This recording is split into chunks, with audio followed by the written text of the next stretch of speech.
तो आज का हमारा प्लान नंबर 4 है।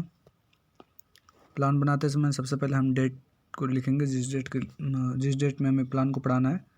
फिर विषय जो हम सामाजिक अध्ययन देख रहे हैं अभी, और प्रकरण में यानी जो आपको टॉपिक है वो है सौर परिवार। ठीक है, क्लास 7 को पढ़ाना है, समय 35 मिनट के लिए।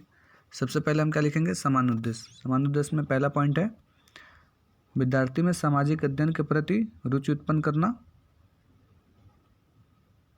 दूसरा पॉइंट है विद्यार्थी में सामाजिक अध्ययन के बारे में चिंतन व तर्क को बढ़ाना। थर्ड पॉइंट है विद्यार्थी में सामाजिक कुशलता का विकास करना। फोर्थ पॉइंट है विद्यार्थी को सामाजिक वातावरण से परिचित कराना। फिर हम लिखेंगे विशिष्ट उद्देश्य। इसमें पहला पॉइंट है कि छात्र सूर्य के बारे में जान सकेंगे तथा इस संबंध में व्याख्या कर सकेंगे। दूसरा पॉइंट है छात्र ग्रहों को वर्गीकृत कर सकेंगे। ठीक है, अब है सहायक सामग्री। इस पाठ्य योजना को पढ़ाने में आपको किन किन सहायक सामग्री की आवश्यकता होगी उसको यहाँ पे आपको लिखना है, जैसे कि सौरमंडल को दर्शाते हुआ चार्ट, फिर चाक बोर्ड, सामान्य कक्षा। ठीक है, पूर्व ज्ञान में लिखेंगे कि छात्र सौरमंडल के बारे में सामान्य जानकारी रखते हैं। फिर हम इंट्रोडक्टरी क्वेश्चन करेंगे, जो हिंदी में बोलते हैं परिचयात्मक प्रश्न। इसके लिए हमें क्रम संख्या और छात्राध्यापक क्रिया, छात्र क्रिया का कॉलम बनाना होगा। इसमें जैसे कि मैंने आपको बता रखा कि इसमें जो क्वेश्चन करते हैं वो जेड के आकार में होता है, यानी कि प्रश्न से उत्तर निकलेगा, फिर उत्तर से ही हमको अगला प्रश्न बनाना होता है। ठीक है, तो जैसे पहला प्रश्न है ऊर्जा का सबसे बड़ा स्रोत कौन सा है। छात्र ने जवाब दिया सूर्य। अब हम सूर्य से ही क्वेश्चन बनाएंगे कि सूर्य के सेकंड क्वेश्चन हुआ सूर्य के चारों ओर चक्कर लगाने वाले पिंड को क्या कहते हैं, तो ग्रह कहते हैं। थर्ड क्वेश्चन है सूर्य के चारों ओर कितने ग्रह चक्कर लगाते हैं, तो 9 ग्रह चक्कर लगाते हैं। अगला क्वेश्चन है सूर्य एवं इसके ग्रहों के परिवार को क्या कहते हैं। अब स्टूडेंट इसका रिप्लाई नहीं दे रहा है, ये आपके लिए समस्यात्मक प्रश्न हो गया और ये आज का टॉपिक है आपका। अब हम उद्देश्य कथन में लिखेंगे कि आज हम सौर परिवार का अध्ययन करेंगे।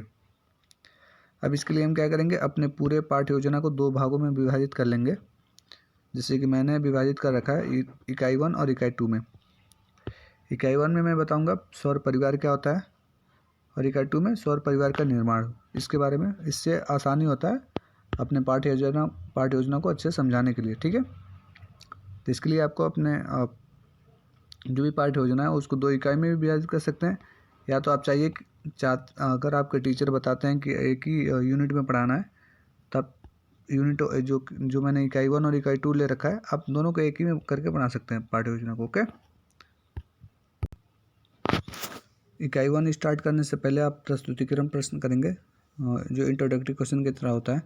तो इसके लिए भी आपको क्रम संख्या, छात्राध्यापक क्रिया और छात्र क्रिया का कॉलम बनाना होगा। इसमें पहला प्रश्न है कि सौरमंडल में किस ग्रह पर जीवन है, तो पृथ्वी ग्रह पर जीवन है। सेकंड क्वेश्चन है सौरमंडल में ग्रहों की स्थिति क्या है, तो इसका कोई जवाब नहीं है, जो आपके लिए समस्यात्मक प्रश्न होगा। तो अब आप यहाँ से आपका एक्सप्लेनेशन स्टार्ट होता है। तो इसके लिए आपको क्या करना होगा, सबसे पहले आपको शिक्षण बिंदु का कॉलम बनाना होगा, फिर छात्राध्यापक क्रिया और सैंपट कार्य का। ठीक है, आपका टॉपिक क्या है, सौर परिवार। अब हम यहाँ पे एक्सप्लेन करते हैं कि हमारे सौरमंडल में 9 ग्रह हैं, जिनमें सूर्य के सबसे नज़दीक बुध ग्रह है। यह ग्रह सौरमंडल का सबसे छोटा ग्रह है। यह ग्रह सौरमंडल का सबसे छोटा ग्रह है। इसके बाद सूर्य ग्रह है, और जिसे क्या कहते हैं, भोर का तारा भी कहते हैं।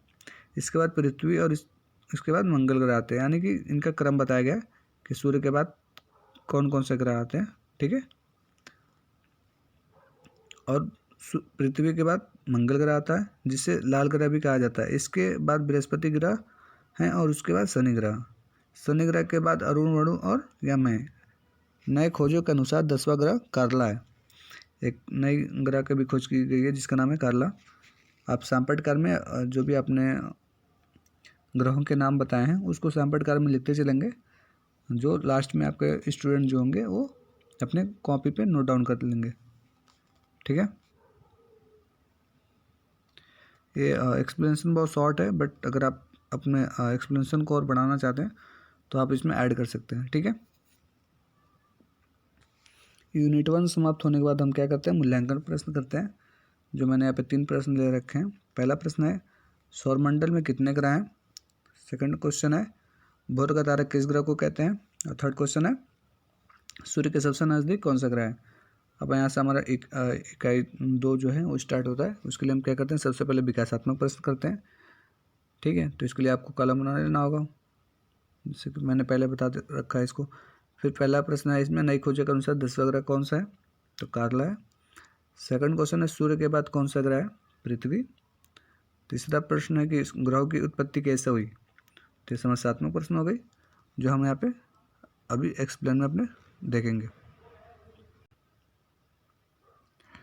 तो हम आप देखते हैं एक्सप्लेनेशन में अपने सौर परिवार का निर्माण कैसे हुआ है।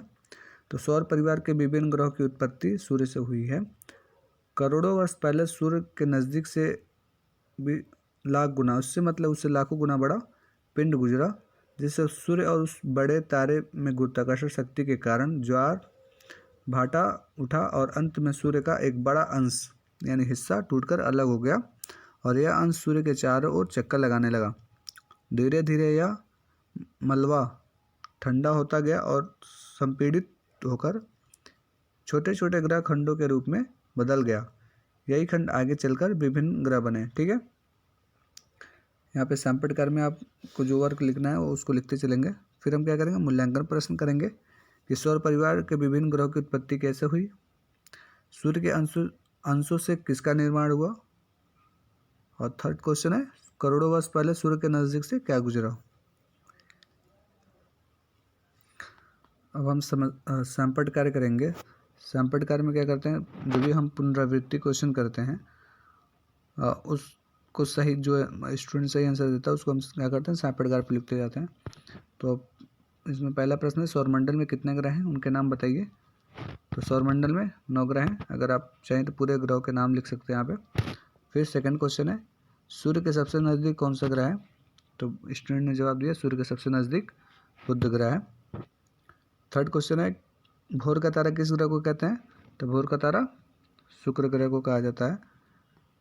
अगला क्वेश्चन है लाल ग्रह किस ग्रह को कहा जाता है, तो लाल ग्रह मंगल ग्रह को कहा जाता है। ठीक है, फिर आप बच्चों को गृह कार्य देंगे। गृह कार्य में आप देखिए जो कि यहाँ पे मैंने प्रश्न उत्तर ले रखा है। 3 प्रश्न है। पहला प्रश्न सौर परिवार किसे कहते हैं, और अगला प्रश्न सौरमंडल के ग्रहों के नाम बताइए। अगला प्रश्न भोर का तारा व लाल ग्रह किस ग्रह को कहा जाता है। ठीक है, तो इस तरह वो शॉर्ट में आपका सौरमंडल पे एक छोटा सा लेसन प्लान है। एक्सप्लेनेशन इसमें शॉर्ट है, अगर आप चाहिए तो अपने एक्सप्लेनेशन को बड़ा कर सकते हैं। ठीक है, अगर वीडियो अच्छी लगे तो इसको लाइक और सब्सक्राइब कर दीजिए। मिलते हैं कल नेक्स्ट वीडियो में, तब तक के लिए धन्यवाद।